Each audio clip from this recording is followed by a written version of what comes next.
Hi, I'm Daniel, and for those in the know, you'll know about the Batman Begins tie-in video game released alongside the movie in 2005. In a vast sea of movie tie-in video game adaptations, especially from this era of gaming, this one genuinely stands out for simply being a good game. Trust me, watch my other videos if you want proof. Seriously, this one is a fun game to play with mostly solid, well-made gameplay, and for once, a story that actually follows its movie, but still with its own embellishments. Heck, it contains chopped up scenes from the movie itself as cutscenes between levels. But for those who are even more in the know, you might have even played the game, which, if you're even further in the know than that, then you might have noticed some of the similarity in gameplay between this game and the mighty Arkham series that followed. So that's what we'll take a look at in this video. I'm going to explore the gameplay differences between the two and showcase how the game feels like a direct inspiration to the Arkham series. And we have to start first by acknowledging the fact that Batman Begins somehow had this iconic line in its game first. That's it exactly, Alfred. I'm evening the odds. Whoa.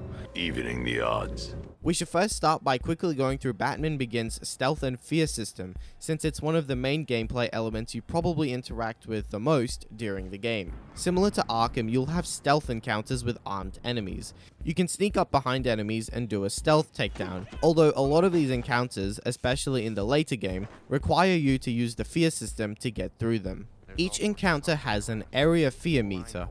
In these encounters, you have to find the conveniently placed environmental anomaly, which can be exploited to scare the enemies. Do this usually by throwing a batarang at it, and the enemies will shit themselves so much they just drop their guns. From here, you can defeat the enemies through melee. There is also your reputation meter, which increases with the more environmental distractions you use, and with the more enemies you defeat. The higher the meter is, the more fear it creates in your enemies. And yes, each enemy has their own measure of fear, which comes through their heart rate. When an enemy's heart rate is higher than the default of 60, you can use your array of gadgets to daze them and make melee a little easier. Enemies that have a high fear rate will also start to cower away. Now, you might have already made the connection, but yeah, the Arkham games also let you observe an enemy's heart rate and their condition. In Batman Begins, the heart rate measure is a lot more important to completing these encounters, but it's not essential information in the Arkham games. Although, it actually sort of has the same effect in the Arkham games. Enemies who are terrified start cowering, especially if they're the only one left, and they react a lot more startled to things that happen around them, to the point where you can actually land in front of a terrified enemy to heavily spook them. Batman Begins also provides a big radar which reveals the location of enemies, which is in stark contrast to the Arkham detective mode. Ultimately, the big difference in these encounters between Batman Begins and Arkham is player experimentation and freedom. Many of the encounters in Batman Begins require certain steps and conditions to be satisfied first, before you're allowed to take enemies down. It's a very rigid system that doesn't allow much in terms of experimentation or taking your own route, almost to an unfortunate fault. Take this clip here, where the game outright disables your stealth takedown ability. No, it's actually just like, there is always such like an intended solution that you have to take. It literally won't let you stealth attack them. Or this one, where everyone magically turns around because I didn't take the intended route around the building. That, whatever, demon. He ain't.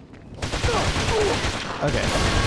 They must be programmed to like see you come. How'd I get spotted? There's always one or very limited prescribed methods to completing stealth scenarios in Batman Begins. Whereas in the Arkham games, it's in the player's hands in terms of how they want to approach stealth encounters, including just taking enemies head on if they really want to, which, speaking of, you absolutely cannot do this in Batman Begins. Gunshots are seemingly designed to be an almost guaranteed death. Perfect. It's a good thing we just got that checkpoint. Now, both games are simply taking different approaches. Neither are necessarily right or wrong, and I think it's cool that you can see how Rocksteady might have been inspired by Batman Begins here.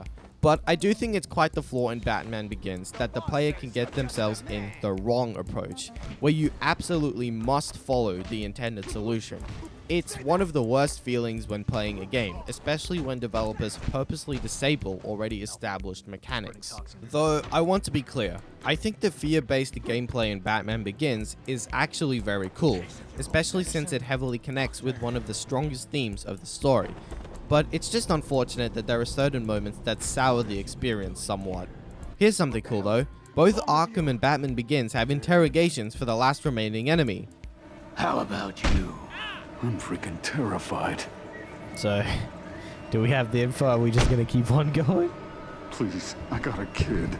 Oh, anyway, this guy's got a kid. We've got that out of him. I swear. We can just keep going. Have mercy. Is this gonna increase our reputation? Okay, go. God damn. Next up, the difference in these games is structures. Batman Begins uses a simple level structure that takes place between different locations in a very linear manner. All you have is the current objective, no collectibles to speak of, and zero upgrade system. This makes the game feel a little empty, but I can imagine that it gave the developers a lot more time to make the main bits of the game actually good and enjoyable compared to its movie tie-in contemporaries. And yeah, you can definitely feel it. The Arkham games, on the other hand, all have open worlds that you can traverse to get to your next mission. And if we compare Batman Begins with Arkham Asylum specifically, I think these two games are the ones that feel the most similar to each other. Not only because they both feature the location of Arkham Asylum and a shared villain in Scarecrow, but a lot of their interior locations have a similar feeling vibe to them. I think specifically to do with the relatively tight, dinky hallways. And also for the fact that the relatively smaller scale of Arkham Asylum feels similar to Batman Begins. Next thing to mention is that in contrast to the open world sprawl in Arkham games, Batman Begins distinctly features these more traditional, tight 3D platforming sections, with a lot more emphasis on precisely aiming your character's movement through having to land your jumps or navigating narrow walkways, for example. The Arkham games definitely have platforming that you can fail at, but it generally feels a lot easier and almost on rails, unless you're purposely trying to fail. Not to mention, there are a few different Batsuits available, although I completely forgot to try them because you have to select them from the main menu. Sound familiar? Now, let's finally go through some smaller things. I decided not to spend much time talking about melee combat, because that's obviously an immediate losing battle. Batman Begins is a lot more about dealing with each enemy one by one, with up to 4 or 5 enemies at once. The Arkham games feature perhaps one of the most polished, satisfying combat systems in all of gaming. Mastering the system feels like you've reached Cloud 9. You literally become the Batman. Mashing buttons? F that. You have to be measured in your attacks, maintain momentum, and choose wisely as to when you want to use your special attacks and gadgets. Yeah, the Arkham games win this one. Batman Begins also features these Batmobile sections. They're genuinely pretty fun because they're just simple sections where you go fast and wreck other cars, Need for Speed style. But be assured, there are never any casualties. Don't worry. They'll make it home alive. Okay. And of course, we get the Batmobile later on in Arkham Knight. Now, comparing a tie-in video game with a relatively simple gameplay loop to a series of games that are fully fleshed out, varied in its gameplay, and contain mechanics that take time to master might feel a little silly. But Batman Begins sort of feels like a miracle of a video game, really. I've already pointed out the quality of other tie-in video games from this era, and there are definitely elements of this game that still feel like a tie-in. Notably the lack of final polish that is mostly felt in the problems with the stealth sections.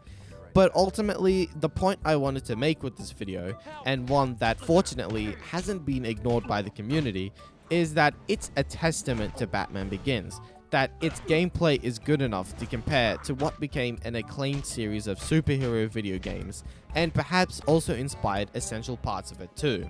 It really does feel a little bit like a prototype of what was to come. Okay, I made it the entire video without mentioning Batman Arkham Brain Rot even once. Am I stupid?